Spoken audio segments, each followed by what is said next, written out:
Welcome to Last Week in Gaming. This is OpenSplit, where from now on every Monday I will be looking at the most notable news around gaming from, you guessed it, the last week. If you are looking for something new to play, I got you covered. One of the games I will be showing you even comes with a free demo, so you can go play it right after watching this video. If you like this kind of content and want to support my work, please subscribe to the channel and check out my own survival roguelike over on Steam. Now, we've got a massive new campaign expansion launch for one of the biggest first-person shooters, a new time-bending action game where enemies stop moving as you try to avoid their attacks, and lastly, a very interesting blend of FTL and deckbuilder inside a heavily armored train. Let's dive right in. So, id Software and its publisher Bethesda released Doom: The Dark Ages Revelations. This campaign expansion places the player in a frozen setting within the game's universe. The narrative follows the central protagonist, obviously, the Doom guy, navigating environments to locate specific artifacts and to engage a ruling council of monsters or something like that. While the structural design increases the focus on level exploration, backtracking and solving localized environmental puzzles, the combat core remains unchanged from the Dark Ages. The primary mechanical addition is the Chain Spear, a weapon designed for mid-range engagement that allows players to pull targets closer or clear immediate space, working alongside the existing directional dash mechanics obviously. In terms of actually playing it myself, my biggest hurdle is that modern Doom can feel just a bit too fast-paced for my personal taste. The combination of intense visual effects and hyper-detailed graphics gets a little overwhelming when I'm the one holding the controller. That said, what I absolutely love is watching other people play through the chaos. I vividly remember a video of Markiplier which I fairly enjoyed. Visually, it obviously totally nails the Doom look. It's cool, nothing more and nothing less. There really isn't anything inherently different here, style-wise, from the 2016 reboots or the games that followed it, all of which I played a little bit. If you already enjoyed these entries, this exactly is more of the same. So you might enjoy that as well.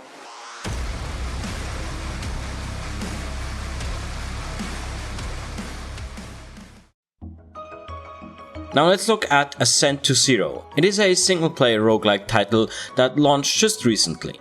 The central gameplay loop relies on a high-stakes 30-second countdown where you can trigger a unique time freeze ability, pausing the action. You can also extend that time by defeating enemies or breaking crates.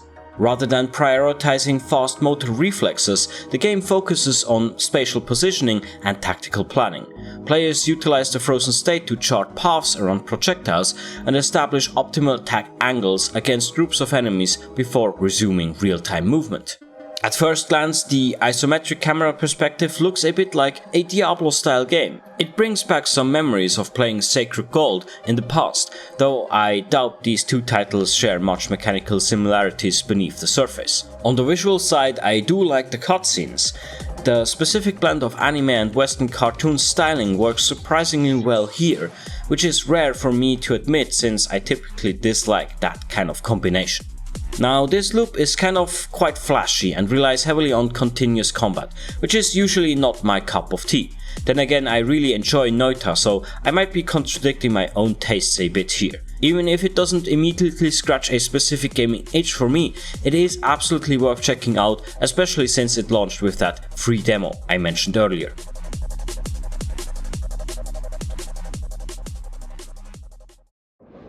Finally, let's talk about Fogpiercer, launching on PC, presenting a variation on traditional single-player deck-building mechanics. Instead of managing a standard hand of cards, players construct and modify a moving train. The primary objective involves navigating a hazardous map to stay ahead of a closing weather event. The structural choices players make, such as adding specific train carriages, mounting artillery weapons or hiring crew members, directly determines which tactical cards enter the active deck during combat encounters. Combat success requires utilizing the train's physical momentum to ram obstacles, line up heavy ordnance shots, or displace opposing vehicles from the tracks. There is also some kind of macro progression That strongly reminds me of FTL, which is a game I really love. You seem to navigate from sector to sector in a very similar fashion, even though the moment-to-moment combat is completely different.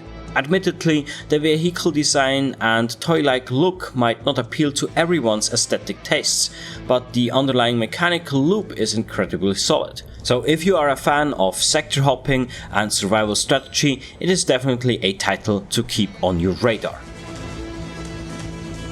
Alright guys, that was it for now. I hope you really enjoyed the video. Please leave a like if you did. You can also comment below and tell me which of these games interests you the most. Thank you so much for watching OpenSplit. This was Last Week in Gaming every Monday. Check out the free demo for Ascent to Zero. I'm sure you're gonna have a blast. And let's meet again in the next one. Bye!